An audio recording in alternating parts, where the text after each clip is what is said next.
Hello guys, मैं शत्रुपा आप सभी को अपना चैनल में स्वागत करती हूँ। कैसे हैं आप सब?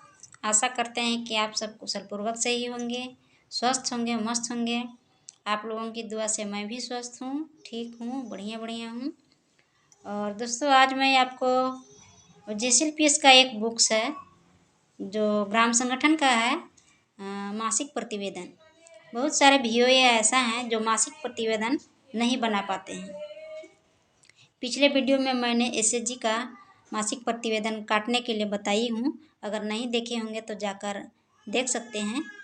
और आज के वीडियो में मैं यही VO का मासिक प्रतिवेदन बताने जा रही हूँ विधिवत रूप से। जो VO ये नहीं समझते होंगे उनके लिए ये वीडियो बहुत ही महत्वपूर्ण होने वाला है, बहुत ही फायदेमंद होने वाला है। आप इस वीडियो को थोड़ा सा भी स्किप न करें और ध्यानपूर्वक देखें। तो आइए रजिस्टर पर फोकस करते हैं। देखिए, ये मेरे हाथ में जो रजिस्टर है, ग्राम संगठन का मासिक प्रतिवेदन रजिस्टर है, जो महीना में एक बार काट कर CLF में भेजना होता है, जो कि इसी पर CLF में ग्रेडिंग किया जाता है। देख सकते हैं दोस्तों, ये मासिक प्रतिवेदन रजिस्टर है। इसमें जो रजिस्टर है ये ओरिजिनल पन्ना है। इसके अंदर कार्बन लगाया जाता है, जैसे कि आप देख सकते हैं। इस तरह से कार्बन लगाकर लिखा जाता है। जैसे आप रसीद काटते हैं उसी तरह इसे भी काटना है। तो देखिए दोस्तों, ये मासिक प्रतिवेदन रजिस्टर है, जिसमें पहला कॉलम में आते हैं हम लोग। ध्यानपूर्वक देखिएगा। तो लिखा हुआ है इसमें महीने का ग्राम संगठन मासिक प्रतिवेदन, यानी आप किस महीने का मासिक प्रतिवेदन काट रहे हैं वही इसमें लिखना है। जैसे यहाँ पे लिखा हुआ है जुलाई महीना का। आप जिस महीना का अभी चल रहा है अक्टूबर, तो पिछले महीना का काटिएगा ना। तो यानी सितंबर महीना का अगर आप काटते हैं तो सितंबर लिख देंगे। सितंबर महीने का ग्राम संगठन का मासिक प्रतिवेदन ये लिखा हुआ है, केवल हम सितंबर लिखेंगे। ठीक है। इसके बाद है ग्राम संगठन का नाम लिखेंगे। ग्राम संगठन का जो भी नाम रहेगा हम यहाँ लिख देंगे। जैसे मैंने लिखा हुआ है खुशबू आजीविका महिला ग्राम संगठन। गांव का नाम पूछ रहा है, यहाँ लिखेंगे जो भी आपका गांव का नाम है। मैंने गांव का नाम लिख दिया है ऑलरेडी, देख सकते हैं।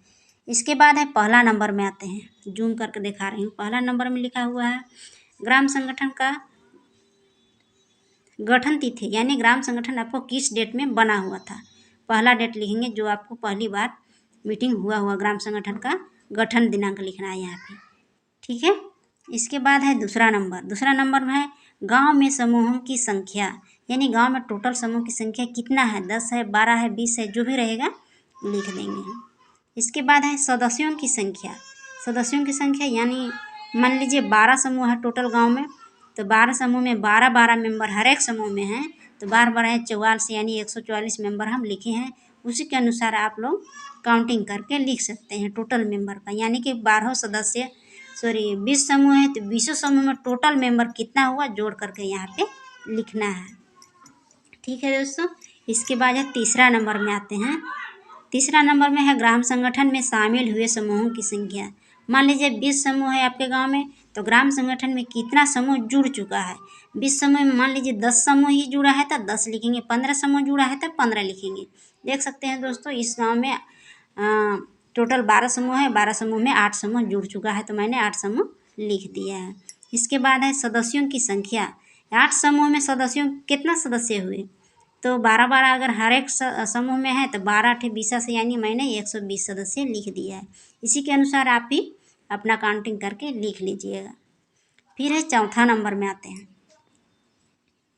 बैंक का नाम लिख रहा है चौथा नंबर में, यानी कि आपका VO का अकाउंट किस बैंक में खुला हुआ है। पंजाब नेशनल बैंक में है कि SBI में है कि JRGB यानी ग्रामीण बैंक में है, उस बैंक का नाम लिख देना है। मैंने यहाँ पंजाब नेशनल बैंक लिख चुकी है ऑलरेडी, चैनपुर। इसके बाद है ग्राम संगठन बैंक खाता नंबर। ग्राम संगठन का अकाउंट नंबर यहाँ पे लिखा जाता है। ठीक है दोस्तों। इसके बाद आते हैं 5 नंबर में, गांव में लिखा हुआ है गांव में समूहों में शामिल नहीं हुए परिवारों की संख्या। देखना है दोस्तों कि गांव में कितने लोग जो गरीब परिवार से आते हैं और समूह में शामिल नहीं हुए हैं, उनका संख्या लिखना है। इसके बाद पूछ रहा है गरीब कितना है और अति गरीब कितना है। उसी में आप अलग अलग निकाल कर डिवाइड करके लिख सकते हैं।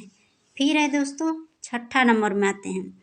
छठा नंबर में पूछता है EC1 बैठक का तिथि, यानी EC1 का बैठक किस डेट में हुआ है, होता है। तो यहाँ हम EC1 जिस डेट में बैठक होता है उसका हम डेट लिख देंगे। इसके बाद है EC1 बैठक, EC2 बैठक का तिथि, EC2 का बैठक किस डेट में होता है उसका डेट मार देंगे। ठीक है। इसके बाद है सातवां नंबर EC1 बैठक की संख्या, यानी अभी तक कितना बैठक हो चुका है। सपोज दैट मान लीजिए हम सितंबर महीना का काट रहे हैं, तो सितंबर महीना तक कितना बैठक हो गया है EC1 का, बैठक संख्या लिख देंगे यहाँ पे। इसके बाद है EC2 की बैठक संख्या, सितंबर महीना तक टोटल EC2 का कितना बैठक संख्या हो गया, यहाँ पे लिख देंगे। ठीक है दोस्तों, किसी को कोई प्रॉब्लम, आशा करते हैं नहीं होगा। फिर देखिए आठवां नंबर में क्या है, उपस्थिति और बचत का विवरण। उपस्थिति और बचत का विवरण इसमें है कि उपस्थिति और बचत का विवरण को दर्शाना है। एक नंबर में आता है दोस्तों समूहों की संख्या, यानी आपका समूह VO में जितना जुड़ा है टोटल समूह उसका संख्या लिखेंगे। तो VO में मैंने लिख दिया है 8 समूह जुड़ा है, 8 समूह जुड़ा है तो मैंने 8 समूह लिख दिया। आपका VO में जितना समूह जुड़ा रहेगा उतना समूह की संख्या लिख देंगे।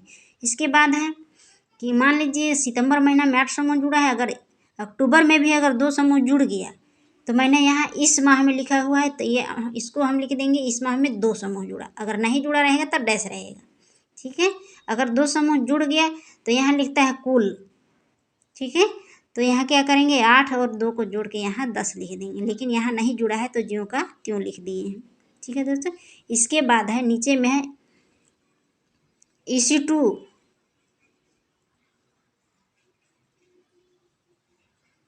समूहों की संख्या, EC2 में भी वही हाल है। ठीक ना, ज्यों का त्यों लिख दिए हैं। इसके बाद EC1 सदस्यों की संख्या, EC1 सदस्यों की संख्या यानी EC1 में कितना सदस्य उपस्थित हुए हैं, यहाँ लिखा है पिछली माह तक, यानी कि सितंबर तक कितना, यानी कि अगस्त तक कितना उपस्थिति हुआ है। उपस्थिति जोड़ते हैं ना, PP हाजिरी बनाते हैं, उसी को कुल जोड़ लेंगे और अगस्त तक ला कितना उपस्थिति हुआ है यहाँ ये लिखेंगे उपस्थिति जोड़ करके। इसके बाद पूछ रहा है इस माह में, यानी सितंबर माह में कितना उपस्थित हुआ, जो भी हुआ होगा हम यहाँ क्या करेंगे लिख देंगे। यहाँ हम छोड़ दिए हैं उपस्थिति संख्या, हाँ लिखे हैं यहाँ पे 16 हुआ, तो उपस्थिति संख्या हम यहाँ लिख देंगे और कुल मिलाकर दोनों को जोड़ के लिख देंगे। ठीक है। इसके बाद है EC2 का मीटिंग में पिछले महीना, यानी कि सितंबर महीना का काट रहे हैं तो अगस्त महीना में कितना उपस्थिति था उसको जोड़ के लिखेंगे यहाँ। इसके बाद इस महीना यानी कि सितंबर में कितना हुआ, वो अगस्त का उपस्थिति हम यहाँ लिखे। इसके बाद इस माह में सितंबर का उपस्थिति लिखेंगे जोड़ करके। इसके बाद कुल मिलाकर दोनों को जोड़ के यहाँ लिख देंगे। ठीक है। इसके बाद उसी प्रकार बचत है, बचत का विवरण है। बचत में हम पिछला महीने तक टोटल कितना आया था अगस्त महीना तक, और सितंबर महीना में कितना बचत आया उसको जोड़ के लिख देंगे। ठीक है। इसके बाद है यहाँ ऐच्छिक बचत, ऐच्छिक बचत तो नहीं होता है, हेल्थ बचत होता है, स्वास्थ्य बचत। स्वास्थ्य बचत कितना आया टोटल जोड़ के लिख देंगे अगस्त महीना तक, और सितंबर महीना में कितना आया उसको जोड़ के कुल मिला के हम यहाँ लिख देंगे। इसके बाद होता है 9 नंबर ग्राम संगठन द्वारा पाए हुए ऋण और भुगतान। देखिए इसमें ऐसा है कि ग्राम संगठन से CLF से जो समूह जो VO ऋण लेगा उसी को इसमें लिखना है। अगर आपका VO में CLF से ऋण आया है तो लिखेंगे और नहीं आया तो नहीं लिखेंगे। इसमें इस VO में जिस VO को हम बनाए इस VO में आया हुआ है तो मैंने लिख दिया है। संस्था का नाम है, संस्था का नाम में मैंने लिख दिया है CLF लिख दिया है, चाहे फिर अपना CLF का नाम भी लिख सकते हैं, फलना जीविका महिला संकुल संगठन, इस तरह से। ठीक है। तो मैंने CLF लिख दिया है, CLF का नाम लिखा जाएगा बासरिया कला आजीविका महिला संकुल संगठन। ठीक है। इसके बाद है कुल प्रारंभ ऋण राशि, आपका VO में कितना पैसा गया है, तो अगस्त महीना तक आपको कितना भरने के लिए बाकी है। ठीक है। उसी बाकी पैसा को मैंने यहाँ लिख दिया है। इसके बाद है बकाया के साथ इस माह में मांग राशि, अगस्त महीना का तो इतना पैसा मैंने लिख दिया है। फिर सितंबर महीना में आपको कितना पैसा भरना था, अगर भरना होगा 1000 और अगर आप नहीं भरे होंगे तो वो आपको बकाया हो गया। बकाया वो सितंबर महीना का अगस्त महीना का और ये इस महीना का दोनों मिला के हम यहाँ बकाया के साथ मांग राशि लिख देंगे। जैसे पिछले महीना में जमा नहीं किए और इस माह में आपको जमा करना है, दोनों मिला के 1,000 2,000 रुपये यहाँ लिखा जा सकता है और ब्याज भी जोड़ के लिखेंगे। ठीक है, फिर इस महीना में आप कितना वापसी कर रहे हैं, ठीक है, तो जितना वापसी करेंगे उतना पैसा हम यहाँ लिख देंगे किस्त और ब्याज। इसके बाद है बकाया। अगर आप दोनों पैसा नहीं वापस करते हैं, चाहे आपको 2,000 रुपया जमा करना था, आप 1,000 जमा किए, तो बकाया में आपको 1,000 दिखने लगेगा, यहाँ पे लिख देंगे। और हमेशा ध्यान रखना है दोस्तों कि ब्याज बकाया नहीं रहता है, ब्याज को पहले काटा जाता है। ठीक है, जैसे कुल मिलाकर शेष ऋण राशि कितना बचा। मान लीजिए हमको जमा करना था 40, इतना पैसा शेष ऋण राशि है, और सपोज दैट मान लीजिए 40,000 आपको भरना है, 40,000 में 2,000 भर दिए, तो मैं यहाँ 38,000 आप लिख दीजिएगा, और नहीं भरेंगे तो ज्यों का त्यों पैसा लिखा जाएगा। ठीक है दोस्तों, इसके बाद है दोस्तों, वीडियो थोड़ा लंबा हो रहा है लेकिन ज़रूर देखिए क्योंकि आपका फ़ायदा होने वाला है। इसके बाद है आय और व्यय का विवरण। आय और व्यय का विवरण में दिया हुआ पहला में प्रवेश शुल्क। प्रवेश शुल्क में आपको सदस्यता शुल्क बोला जाता है। प्रवेश शुल्क आपका 1 महीना के अंदर जो भी सदस्यता शुल्क आएगा, जैसे समूह की दीदी भीओ में जुड़ते समय सदस्यता शुल्क देकर जुड़ती है और अंश पूंजी, तो उसी को सदस्यता शुल्क बोला गया है। अगर वो आया है आपका भीओ में इस महीना के अंदर तो देंगे, अन्यथा नहीं लिखेंगे। इसके बाद है समूहों को ऋण भुगतान। समूहों को ऋण पर ब्याज, यानी कि 1 महीना के अंदर टोटल समूह आपका भीओ में कितना ब्याज जमा किया, यहाँ पे लिखेंगे जोड़ के। फिर है बैंक शेष पर आए हो ब्याज, बैंक से प्राप्त होगा ब्याज, उसको लिखना है। प्रिंट रहेगा पासबुक तभी लिखा जा सकता है, अन्यथा नहीं। दंड आपको कितना आया वो लिखेंगे, अन्य आय तो नहीं आता है। इसके बाद कुल मिला के यहाँ लिख देंगे, कुल आय में जोड़ देंगे। ठीक है, फिर आते हैं दाहिना साइड। दाहिना साइड है व्यय का विवरण। व्यय का विवरण में है सीएलएफ को ब्याज वापसी, यानी आपका भीओ सीएलएफ में कितना ब्याज वापसी किया है इस माह, जिस माह का आप काट रहे हैं एमपीआर।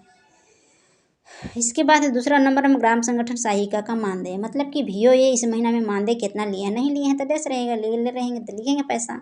सफ़र खर्च कितना हुआ है, बैठक खर्च कितना हुआ है, बैठक खर्च में नाश्ता वगैरह होता है। स्टेशनरी खर्च कितना हुआ है, कॉपी पेन में कितना खर्च हुआ है, अन्य खर्च कितना है, कुल मिला के हम कुल व्यय में जोड़ के लिख देंगे। अब इसमें यह ध्यान देना है कि मेरा आय ज़्यादा है कि व्यय ज़्यादा है, देख लेंगे दोनों तरफ। जो भी ज़्यादा रहेगा, जो ज़्यादा रहेगा उसको से हम कम को घटा देंगे। जैसे यहाँ 1890 हमको ज़्यादा दिख रहा है, यानी कि आपका यह आय ज़्यादा दिख रहा है, तो क्या करेंगे, ज़्यादा में से कम को घटाना है, यानी कि 1890 में से मैंने 534 को घटा दिया, तो घटाने के बाद मेरा आता है 1,356 रुपये। तो 1,356 रुपये हमको कहाँ लिखना है, जिस तरफ कम पैसा रहेगा उसी तरफ हमको लिखना है। घटाने के बाद जो आएगा तो उसको कम पैसा की तरफ लिख देना है। ठीक है, फिर क्या करेंगे, इसको और इसको हम जोड़ देंगे। जोड़ने के बाद जो आएगा हम इसको यहाँ लिख देंगे, और इधर क्या करेंगे, 1890 है, इसको हम डैश कर देंगे और यही वाला पैसा हम यहाँ उतार देंगे, यानी कि दोनों तरफ मेरा सेम आ गया, बराबर आ गया। तो मेरा आय और व्यय समझिए कि क्लियर हो गया। इसके बाद क्या करेंगे, कार्बन को यहाँ पर लगाए हुए हैं, ये कार्बन में एक बढ़ गया, ये ओरिजिनल वाला पेज सीएलएफ में जाएगा और फोटो कॉपी आपका भीओ में रहेगा। ठीक है दोस्तों, इसके बाद फिर दूसरा पेज लगाते हैं। दूसरा पेज यहाँ पे फिर है, अभी और सीरियल है बाकी।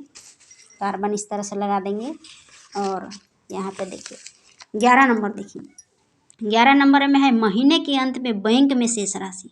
तो महीना के अंत में बैंक में शेष राशि आपको कितना है वो लिख देना है। ध्यान रहे 50,000 से नीचे पैसा होना चाहिए, क्योंकि 50,000 से ज़्यादा रखिएगा तो आपका समूह गरीब समूह नहीं रहेगा, क्योंकि समूह में वही जुड़ा है, भीओ में वही व्यक्ति जुड़ा है जो कि गरीब है, यानी दीदी को पैसा की ज़रूरत है, तो उन्हें ऋण में लगाना है। पैसा ऋण में लगा हुआ होना चाहिए ताकि आपका ब्याज आए। बैंक में कम पैसा होना चाहिए, 50,000 से ज़्यादा नहीं रखना है। अगर 50,000 से ज़्यादा रखते हैं तो आपको ग्रेडिंग कम कर दिया जाएगा।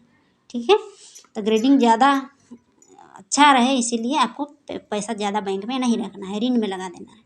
ठीक है दोस्तों, इसके बाद है 12 नंबर को देखते हैं।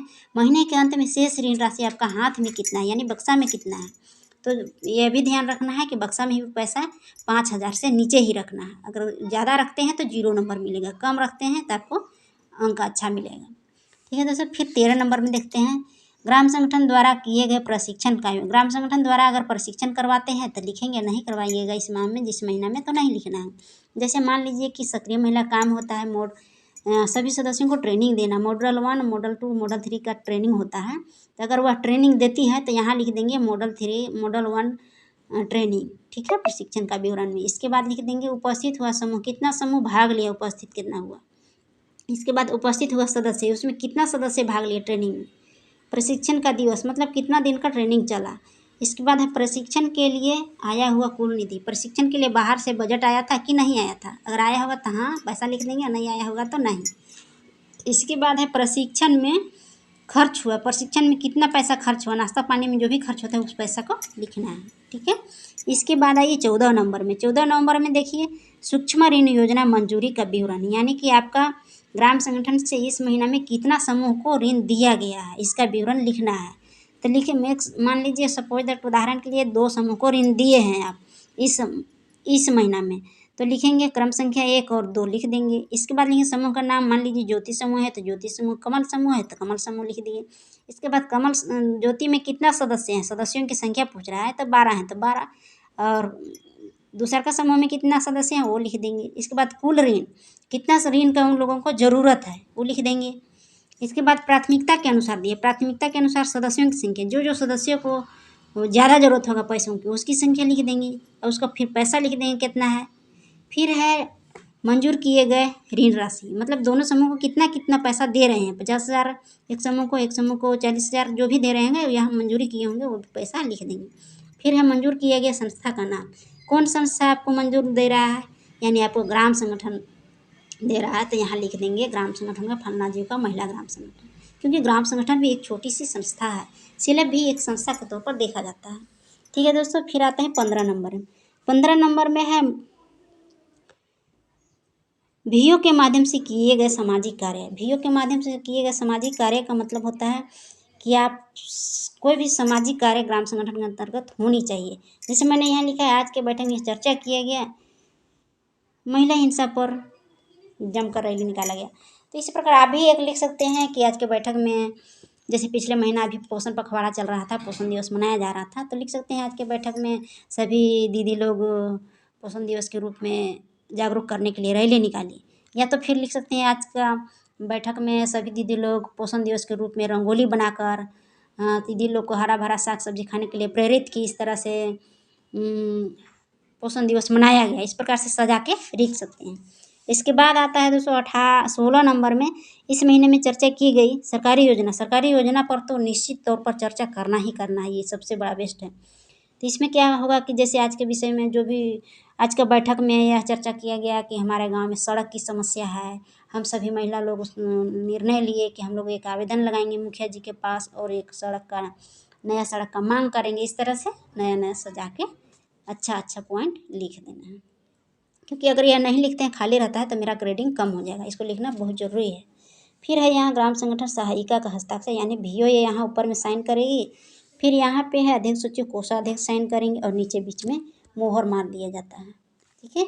और ये ओरिजिनल वाला पेज, ये पेज और ये पेज, दोनों पेज को फाड़ के ओरिजिनल वाला सीलअप में भेजा जाता है। आपका जो ये कार्बन लगा कर लिखे हैं ये आपके पास रहेगा प्रूफ के तौर पर। आई होप, आशा करते हैं कि आप सभी को समझ में आ गया होगा ये वीडियो। अगर ये वीडियो अच्छा लगेगा तो हमारे चैनल को लाइक कीजिए, सब्सक्राइब कीजिए। ऐसे ही वीडियो बनाते रहेंगे, आपको मार्गदर्शन देते रहेंगे। अगर आपको अगला रजिस्टर के भी बारे में नॉलेज नहीं है तो हमें कमेंट बॉक्स में जाकर लिखिए। कोई भी ग्राम संगठन का या समूह का रजिस्टर का वीडियो मैंने डाल दूँगी। आप सीखते रहिए, देखते रहिए और आगे बढ़ते रहिए। बस इसी के साथ मैं वीडियो को एंड करती हूँ। फिर मिलूँगी अगले वीडियो में, तब तक के लिए बाय बाय।